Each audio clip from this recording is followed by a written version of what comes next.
Well, welcome everybody to another edition of the Psych Monologues. I'm Dr. Ray Mitch, your host. I'm glad that you could join me starting out, for me at least, starting out a new week. And it's a big week coming up. We've got, at least for CCU's schedule, we have graduation coming, and many of the activities start cranking up somewhere around Thursday. So there's a lot to be done, a lot to get through. For some of us at least, and a lot of goodbyes to be said over the coming the coming day. So thanks for joining me. I'm glad that you took some time out of your busy schedule just to sit and listen and maybe drive or whatever you do as you listen to your podcasts. For those of you who have never heard of it, you stumbled onto it, thought you'd give it a shot. The Psych Monologue is actually a podcast that looks at the intersection of faith, psychology, and spiritual formation. That's the key. That's what we're paying attention to here. And the Psych Monologues is actually part of a larger organization called Stained Glass International, or SGI as I like to call it. And those of you who have heard this spiel before, you can check out for just a few minutes while I go over it and get us all kind of on the same page in terms of getting us started and looking at this thing. But SGI, the mission is to equip and encourage and empower the next generation of Christ followers to live authentically with themselves and others in Jesus Christ. And again, that is more complicated than that statement sounds. I'm more than able to understand that. I more than recognize that because there is baggage with all three of them, interestingly enough, right? There's baggage that people come with Jesus and him as God himself and what role he plays in our lives. Others, we certainly come with baggage about others, what they have said to us, how we've interacted, the relationships we have, the hurt that has come, all of the things that come with that. And last, but far from least, is ourselves and what we do with ourselves. And each one of those are key elements to understand and to talk about. When we're talking about life, we have to talk about probably all three of those in some way or another. And if you listen to anybody's conversation, oftentimes you will hear that, all three of those things. The things that they think about themselves, the things that they think about other people, and the things that they think about God. So the way that SGI has been formed and our primary activities or focal points, is to develop what I call outposts for the heart and communities for the soul. And outposts for the heart, as the name implies, is that it is a place to come in out of hostile territory to talk about life as it really is, not as it should be. And that's not always easy to find, right? Because a lot of times we'll tell people how life really is, and they tell us how it should be, and get over yourself and pull yourself up by your bootstraps and just keep moving and put one foot in front of the other, whatever that means. Outposts for the Heart is really a rallying cry to put together what I call outpost groups. Our hope eventually in the month or so to come is to have a website where we can have secure online groups for people to meet and talk about life as it is. And that doesn't confine us to any location at all. And that's at least a beginning point. My ultimate hope would be, and vision, I believe, are these outpost groups all over the place, wherever there is a opportunity to call together young people who have all of that baggage that I just mentioned about those three areas, to come together and talk about it in real time. And the hope would be that in a group like that the group leader and the group participants, their first response is, one, to understand, another, to find what similarities they have so that they can then say a resounding me too, and let's walk together as we know it and as we have it. Last Friday, I closed up, because we're coming to the end of the school year, I closed up a group that I've had with a group of young guys over the entire year that we've met. And it really is quite remarkable that out of their commitment to invest in one another, the things that we saw happen is nothing short of miraculous in many ways. And they would be the first to tell you that. So outposts for the heart, outpost groups, hopefully in-person outpost groups led by leaders that understand how to facilitate the kind of cultural ethos that a group needs in order to be a safe place to come out of the storm and to have people that will be there and meet them. The second part of the focal point, well, another focus of SGI is to sponsor and lead silent retreats for young people. And this is unique. We don't do it the typical way when you talk about silent retreats, because in a lot of cases, in a lot of traditions, faith traditions, a silent retreat is done solo, and it might be processed with one other person, but rarely is it done in the context of community. And that's really what is the way that we go about doing it, is we provide the silence and solitude and then the opportunity to connect in community around what we have found and how God has taught us throughout those days. And that's what a silent retreat is for. There is no speaker at a silent retreat, as there is with many other retreats. That's exactly why we come, right? Is that the speakers that are there, that you go to anything that you get in an email advertisement or anything else, the first thing they're going to put up there is the kind of the team of speakers that you can look forward to hearing from. This one's really simple. The only person you can look forward to hearing from is God, and maybe yourself, which is something that you may have suppressed for quite some time. So that's that, and that's what the Psych Monologues is all about. There is some changes that are imminent within the next month or so that you need to stay tuned for, because it will be a significant kind of shift in bringing everything in alignment to what the Stained Glass International is really all about and what SGI is all about. So with that, I want to jump into this tonight and spend some time talking about it. And the thing that I want to talk about is continuing on in this series that I mentioned. I started with the broken people of the Bible, and in a lot of cases, I've been thinking about this as I've been mulling over talking about this tonight, is that a lot of times we think of brokenness in different ways. We think of brokenness as something significant, something that disables us, that puts us out of commission, that puts us out of service, that maybe some people would say that damages us. Any number of things that go into that is part of it, and that would be brokenness, right? And then there's another kind of brokenness that everyone shares and is so common that we don't pay any attention to it at all.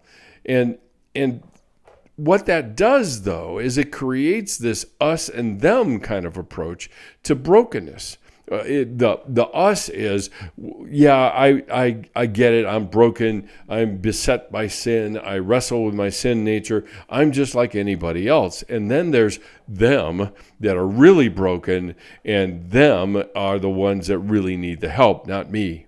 Okay? And I want to blow that up, quite honestly, because all of us are broken in a variety of ways, and my attempt at looking at various people that would fall into the category of they're broken, they need help, to see what commonalities they have with us. Now, the thing that they have that we don't is they actually interacted with Jesus. And remember, these are not people, because they're found in the pages of the Bible, they're somehow saints, or they're somehow unique, or they're somehow other than us. In a lot of ways, the broken people are probably the ones that we can relate the most intensely to when you start to look at it as it is. So when we read a story like the one I want to talk about tonight, when we read a story, it will be a story of us, not them, but of us. because of the commonness we have, the commonality we have with that person, and in particular with grief. And this is, I wouldn't call this a favorite topic of mine, but it is one that I do a lot of talking about. I just finished doing a whole class on grief. Lord willing, and the creek don't rise, I have a book coming out in the fall about grief. So it's important, right? And there's a lot about Jesus's life. And remember, these are three-dimensional people with three-dimensional problems with three-dimensional pain. Okay? Let's just be really clear. And so Jesus's life has been punctuated by grief. As a matter of fact, it's been so punctuated by grief that when he did the Sermon on the Mount, he said something in the second group of people that he was addressing. He said, "Blessed are those who mourn, for they will be comforted." Now, why? Why would he put that the second in line, if you will, of the people? Because, one, that was a terribly common experience during those times. What we know for sure is that Jesus' father died.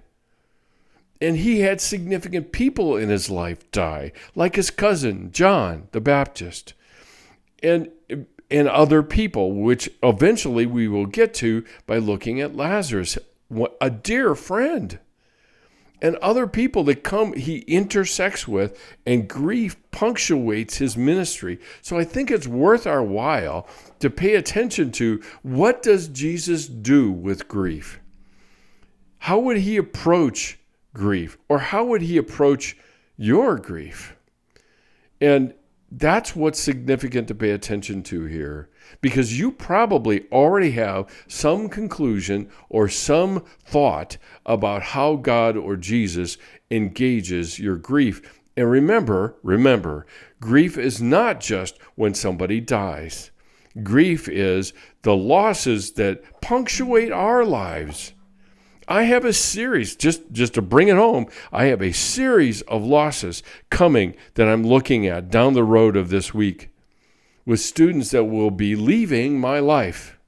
Not out of malice, not out of anything bad, but out of just, it's time for them to launch into life from this little subsection bubble that we often refer to it as college. It's not easy. We don't have to sugarcoat it to make it better, but we do need to lean into it because it makes us human. And so one of the questions I have, which is what I said a minute ago, is what are your conclusions or thoughts about what Jesus would do with your grief? I mean, would he spend all of his time reminding you of the promises that he made about grief and loss and peace and comfort and all of those things? Maybe. Or, given this story, would he join you in your grief?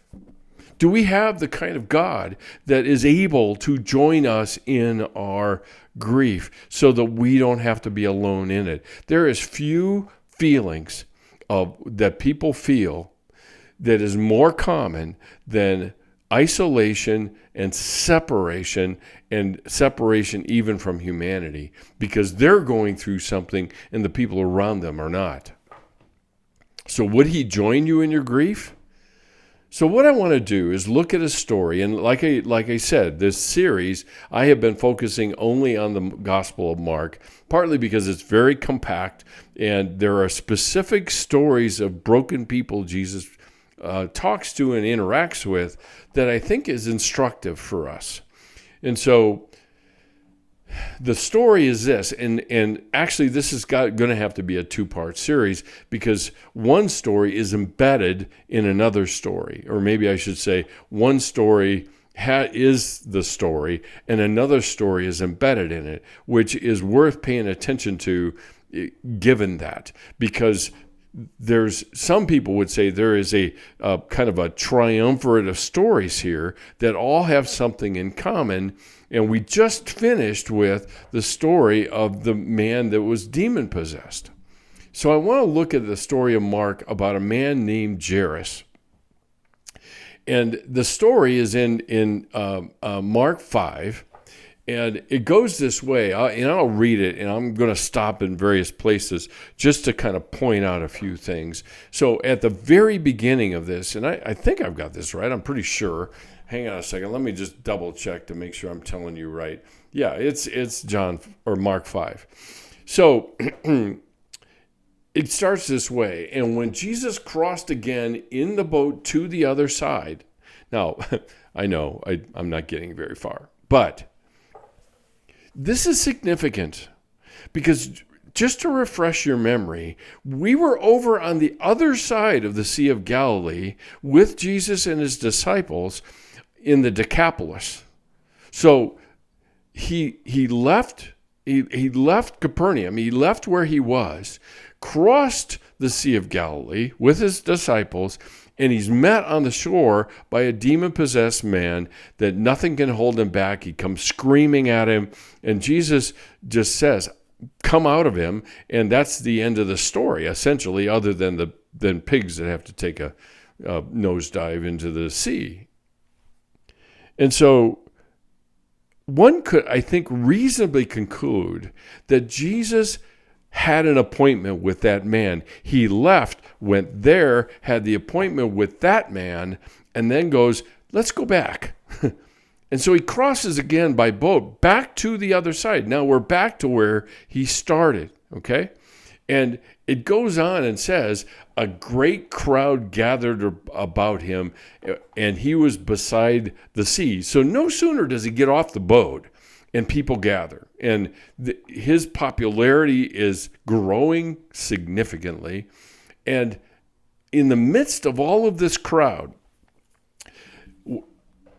it continues. Then came one of the rulers of the synagogue, Jairus by name, and seeing him, he fell on his feet and implored him earnestly, saying, my little daughter is at the point of death.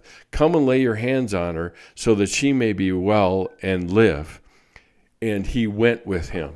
Now, there are a number of things in here significantly to pay attention to, okay? First of all, Jesus is beset by a crowd of people.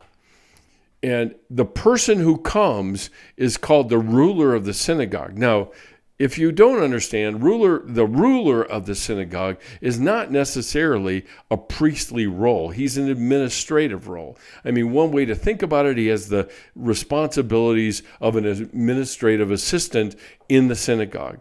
And he looked over things such as the building and supervising the worship and making sure all the supplies were where they needed to be. So he was an administrative guy who I would lay money that being in the synagogue, he had heard a lot of rumors about Jesus of Nazareth. And some of them good and probably some of them bad. And even if he heard the bad ones, it's fascinating what he paid attention to. Because there were obstacles that were present for him to do what he is now doing. Because essentially he is outing himself that he believes that Jesus is a healer and he is able to do what he has said he is able to do. So one, he's a God-fearing Jew, works in the synagogue amongst all of these rabbis that are Pharisees, mostly. I think I'm pretty safe to say that. And so he had heard all of these, and this is a huge risk for him to take in public to come before Jesus. Now, he doesn't just come before him, tug him on his tunic and say, oh, Jesus, by the way, would you come? My daughter's almost dying, and if you could come, you would heal her. No. This is not that. I mean, this looks forward. And what we saw in John, when the father of the prodigal saw him, ran out to him, and threw his arms around him. Now, running is extremely inappropriate in everyday society. So this guy coming up, Jairus coming up, seeing him, comes to him, falls at his feet. falls at his feet. Now that gets your attention fairly quickly, right? So not only is Jesus surrounded by people, this guy comes into the crowd, wades through the crowd, and comes to Jesus, falls at his feet, and we're told he implores him earnestly. Now, somehow, I think that's a little tame and a little diplomatic. Our language sucks sometimes when it comes to this stuff. Implored him earnestly? Think of it for a minute. If somebody very close to you is dying and you hear of somebody that can help them, and you go to them and pour out your story, tears streaming down your face, wanting everything that you can to get this person's attention, that's probably closer to imploring earnestly. Come on, it doesn't even make sense. This is Dad's little daughter. He says little daughter. He doesn't say just my daughter. He says little daughter, which is saying something to the heart of a father. And the heart of a father was speaking to the heart of a father. And he says, lay your hands on her and she'll be made well and live. I know it. I believe it. Now, the next statement is one that is pregnant with meaning, because we're not told, this is told from an eyewitness vantage point. We are not told that Jesus doesn't question him, doesn't say, are you sure she's dying? Does she just have a fever? No. He says, and he went with him. Just simple. He said, okay, let's go. I mean, imagine the surprise. Put this in three-dimensional terms. If you want to understand the profundity of this moment, put it in three-dimensional terms. Because Jairus was interacting with all of these big wigs of the church, and he goes to Jesus with the biggest ask of his life. And you can just imagine the kind of thoughts that were going through his head as he was approaching Jesus. What if he turns me down? I mean, he might, and if he does, then what? I mean, what then? If he turns me down, then I'm stuck and I can't do anything about it. What do I do then? Or he will come and he will heal her. Or the other alternative is he'll just say, you're not important enough, go away. Now, funny thing is that our expectations that we have of God oftentimes dictate how we approach him. And Jairus had expectations of him. And the expectation was that he would respond. Now, like I said, don't miss this point. This is the heart of a father speaking to the heart of a father, because Jesus is God the Father. So it continues. While he was still speaking, there came some from the ruler's house. Now, let me interject something for just a second. I know that the purists out there who might be following along saying, wait a minute, you're jumping over an entire other story. Yes, we will come back to it, because I think it's equally important to look at it, because there are some remarkable interactions by God himself with people that are in deep pain. And so I'll come back to that next time, because I think it's really important. So while he was speaking, there came from the ruler's house some who said, your daughter is dead. Don't trouble him anymore. But he was there. I mean, this is kind of an interesting interaction, don't you think? So Jairus and Jesus are walking. The crowd has gathered and are following them. And somebody comes up to Jairus and says, your daughter has died. And don't trouble the teacher anymore. And for me, in this strange mind of mine, Jesus is standing there going, wait a minute, do I get to speak for myself? I mean, you're telling him to don't bother me anymore. I think I've got a say in this. So it says, he overheard them. Go figure. They're standing right there. And he says to the ruler, he looks the ruler in the eye and says, do not fear, only believe. Now, I don't remember the number of times, there is a lot, of where Jesus or an angel of God has said to a human, do not fear. But what does fear intrude on? It actually intrudes on our relationship with him. And so the voice of fear is going to say, why bother? And when we're in grief, when we're grieving, when we are experiencing the grief of whatever loss it is, a lot of times we will be overwhelmed by resignation. It's like, why bother? God's not going to do it anyway. And the story has already been told. There's nothing else to be added here. So why bother God? I mean, after all, he's got other people to take care of, and I'm the least important of them.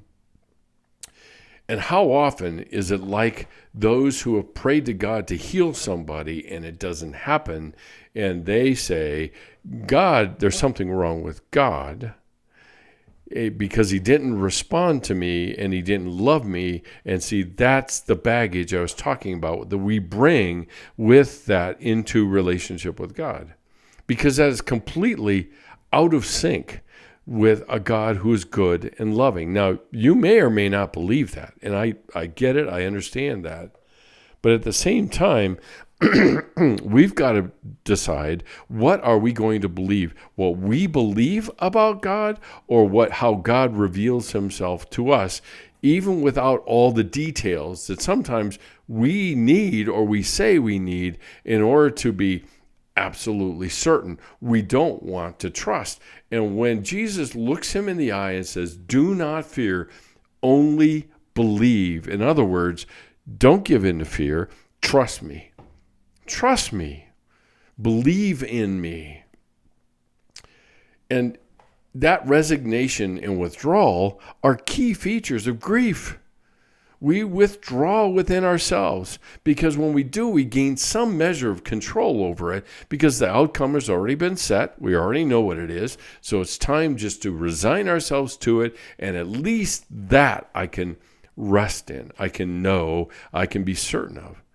See, the problem that grief presents or loss presents to us is we don't live in a world or a life that we have envisioned it to be.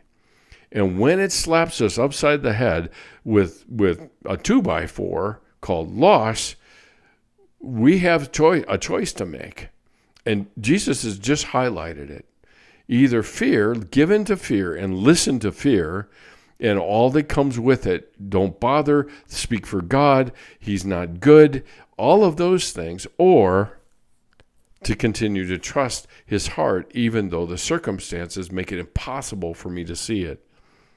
See, I think there's lots of times that, and other people have said this, is that oftentimes we look at God through the keyhole of our pain. And God looks at us without that keyhole. He looks at us entirely as we are. So our keyhole of pain limits what we can actually see, and we assume that it is actually as if we have opened the door completely to who God is. And that's natural. That is part of being human. We are always in the search for certainty. Always. We can't get away from it. But we also have to recognize and remind ourselves that we're only seeing a small picture.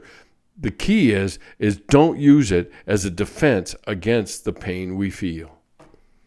Because there's a very profound scene in Shadowlands, and the rector of the church there near Oxford, where C.S. Lewis was worshiping, was there, and he said, we see things so dimly. And C.S. Lewis said, oh yeah, we do. But when we find out what's really there, then his anger just lashed out at him. And it was very real human moment.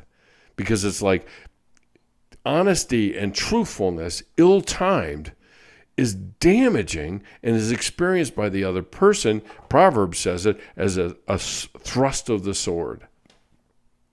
And so that's the context, okay? We're paused. Somebody comes up, talks to the ruler and says, don't bother to the teacher anymore, and this is what follows. And so Jesus turns, because presumably all of his disciples are with him, right? So he turns and he says, Peter, James, and John, you three come with me.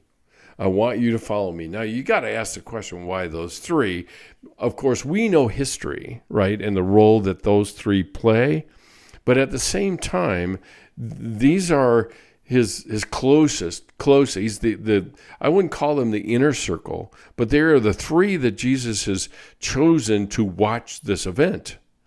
And he knows, he sees them at the end of their lives as much as he sees them right now. So he picks those three out. Peter, James, and John, come with me.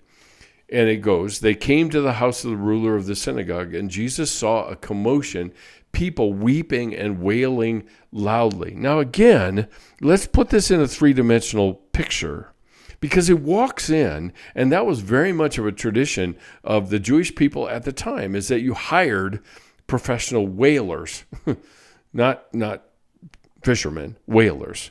And they would weep and wail. They put on a performance, essentially, because to some degree, they would try to capture the sense of what the people that were grieving were actually feeling, which is interesting to me because it puts an intermediary, or somebody between the actual mourner and the rest of the world. And Jesus comes to them. And the thing that, again, this thing absolutely fascinates me, because Jesus comes in and says, why are you making all of this ruckus and weeping and wailing and all of this other stuff? And he says, the child's not dead, she's just sleeping. And they laughed at him. Now, I dare you to find in any other holy writings of any other religion where a human laughed at the deity, because you're not going to find it. Someone actually laughed at Jesus. Now, what purpose does our laughter play? And that is that our laughter, if you will, or our trying to lighten the mood or whatever it is to try to diffuse the level of pain. But by diffusing the level of pain, we end up dismissing the pain altogether. So, in all the subtlety of that Jesus has, which is, it's funny because this is God himself, he puts them, it says, he put them all outside. And I don't know about you, I'd love to have seen that little scene, because it's like, I always envisions, some parental person grabbing a kid by the ear and taking him to the door and throwing him out the door. I don't think that was probably Jesus' style, but he put them all outside and shut the door behind them. And he took the child's father and mother and those that were with him and went into where the child was. Now, I want to return to that for just a second.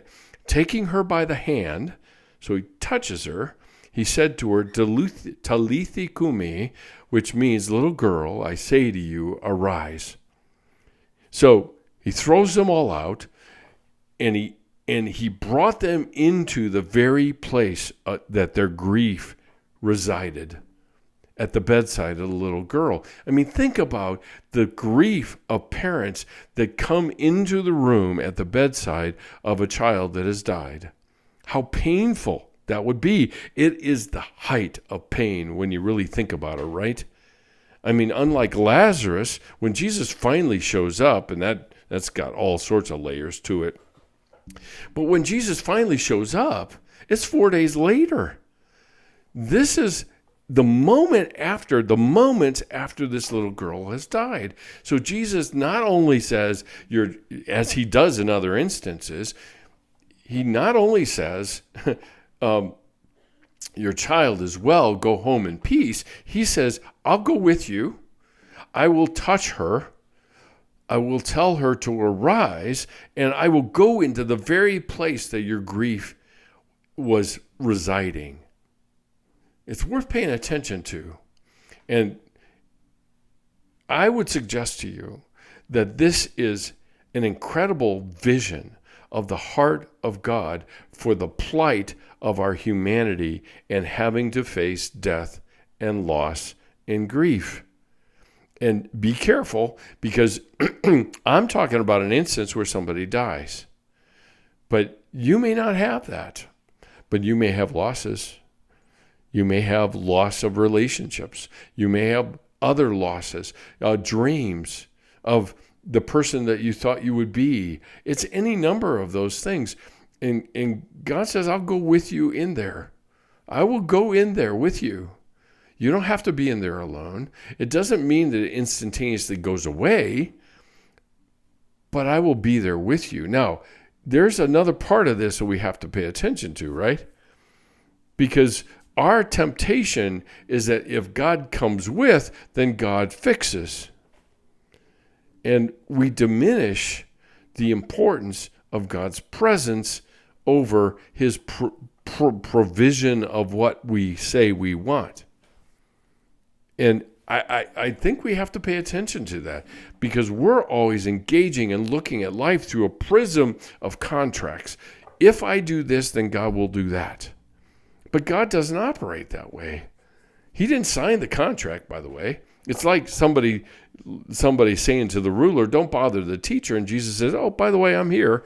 Don't speak for me. I'll do it myself. Thank you very much. And we're told in Mark, she immediately got up and began walking around. Now, think about the immediate feelings that the parents have. One moment, their daughter is still, not breathing, probably ashen in color, and they see the color return to her face, and she gets up, stands up, and starts walking around. I mean, it's like, what are you all doing in my room? Get out. If she were 12 years old, that would be today. She obviously didn't do that. And they were immediately overcome with amazement. Now, again, this is such a tame description. It certainly would be amazement at the front end, but then there would be this dawn of reality of what just happened in our lives. There's no words. There's no words.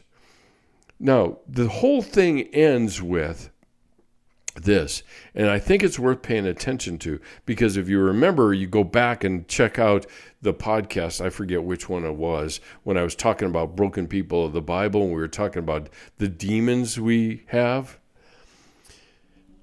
In that case, and with that man, he was in the Decapolis. He was in an area that knew very, very little about Jesus or about God. They had mixed their religions together with Greek, Hellenism and other things like that. So he tells them, go and tell other people what God has done for you. But with this, now we're back, right? We're back into the Israel. And he strictly charges them that no one should know this, and told them to give her something to eat. And oh, by the way, give her some lunch. This is interesting, because his approach with two different crowds of people was different. And that is worth paying attention to, because the people in the Decapolis, they weren't too keen on this thing called a monotheistic God. And Jesus Christ saying, I'm the Son of God. But then he comes to Israel, and Israel is, we're looking for the Messiah, but we're looking at him, staring him right in the face, but we still are looking for the Messiah. And I think that's worth paying attention to. I think it's worth noting that our approach should probably change depending on the audience we have. So, last but not least, what I want to mention is this, to try to answer this question I started with, right? Is that what would Jesus do with your grief? What would his response be to your grief? And if I were to do a flyover and a summary point, the first thing is he wouldn't condemn it. He wouldn't condemn it. Nothing ostracizes or marginalizes somebody more. And in the Jewish culture, it was uncleanness because they had been touching a dead body. We don't have that, but we condemn our pain in an effort to contain our pain. But Jesus enters in and says, I see your pain. I see how awful it is for you. I see it. I see you. And Jesus is saying that to anyone who's listening to me. He's saying, I see you. I see the pain you're experiencing. Secondly, he not only doesn't condemn your pain, because most of the time we're looking to do that. He doesn't condemn your pain. He knows what's being human. He felt these feelings before. But then he not only does that, but he says, and I pointed this out when we were going through it, he says, the eyewitness account, and I think it would probably be Peter. Most scholars would suggest that Mark is kind of the gospel of Peter. He says, let's go. And so he goes with him. He went with him. And I think God says the same thing about our pain and our grief. He says, let's go. Let's go into it. Because there, I understand. You will see a different side of God in your loss than you will see him in your mountaintop experiences. His tenderness, his care, his presence, not always fixing it, because that would rob you of the opportunity to give honor to the love that you had for whoever that person is. See, there's one thing that a lot of times my students will walk away from, and it's funny because I say it very early in the semester, and that is because I tell my own story. And when I tell my own story of grief, usually there are tears. I get choked up. And a lot of times there's physical tears. And I stop them a second and say, what are you feeling? What are you feeling? And a lot of times people are really uncomfortable because it's somebody like me. I don't really know why that's such a big deal, but I'm a professor, and somehow I'm some other category than human. I don't know how that works. And when tears start showing up, they're feeling uncomfortable for me. And in a lot of cases, we do that too, because when our tears show up, what is the first thing that come out of our mouth? I'm sorry. I'm sorry. I don't mean to fall apart like this. No. And the thing that I say is, I refuse to apologize for my tears because they are connected to my love. And why would I want to do that? Jesus didn't condemn this man's pain because his pain was connected to his love. And that same thing is true here. So he enters into his pain and grief. Just be careful of our demand for solutions rather than our willingness to accept God's presence in the building that comes in the trust of his heart for us, even though we may not understand, even though we feel like if you don't fix it, you are absent or you've abandoned me. And finally, he completely empathizes.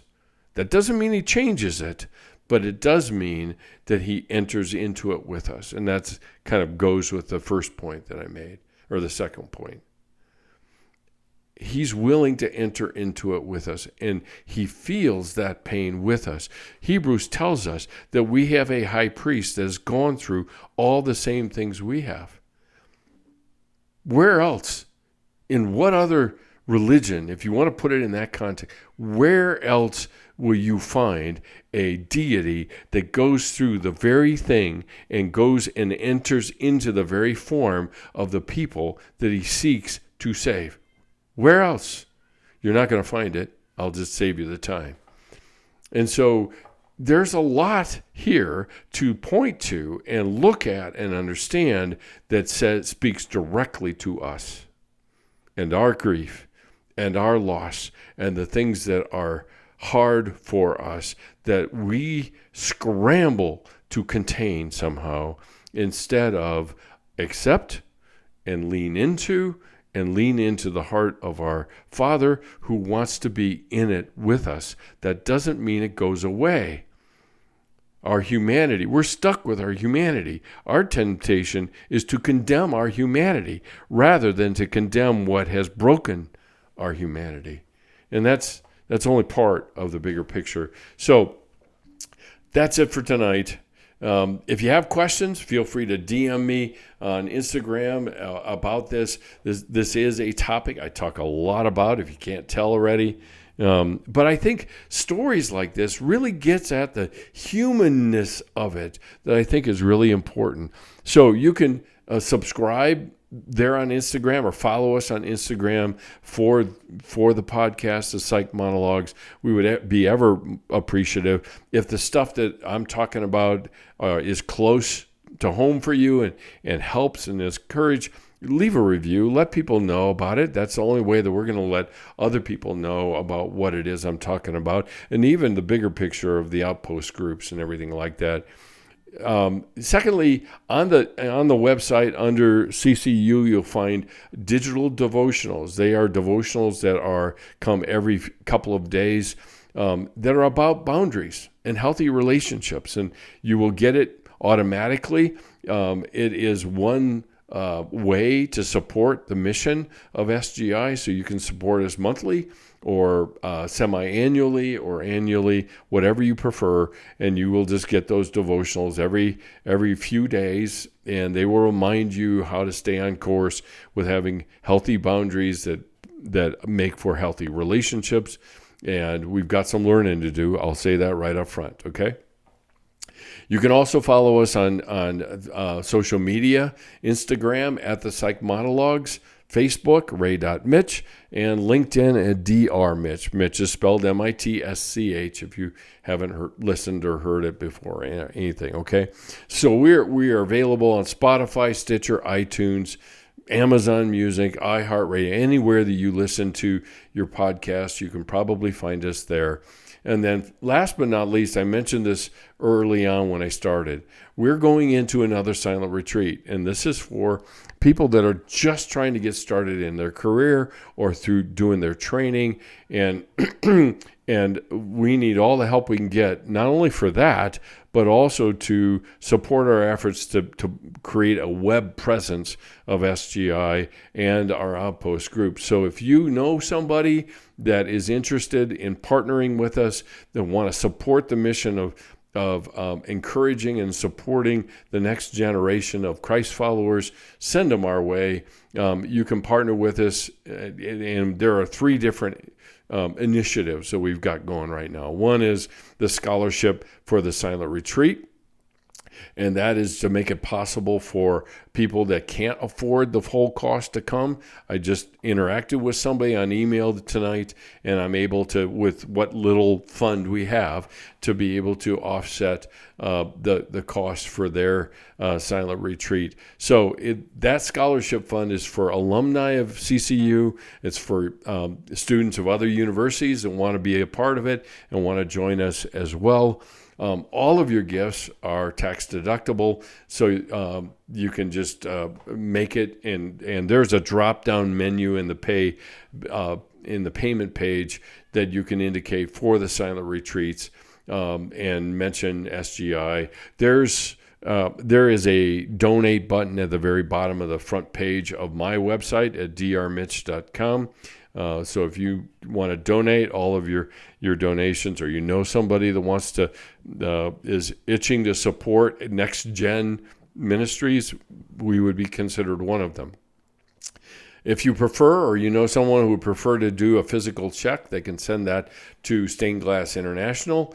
The address is SGI, P.O. Box 322, East Lake, Colorado 80614. Again, that is SGI, P.O. Box 322, East Lake, Colorado 80614. Well, thanks so much for hanging with me through this. There's so much of these broken people stories that I don't know about you, but I see myself all over the pages of some of these things.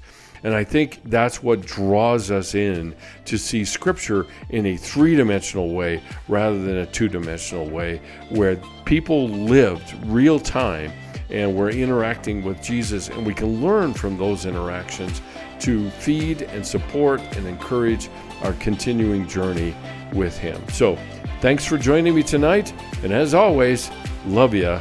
Later. Bye.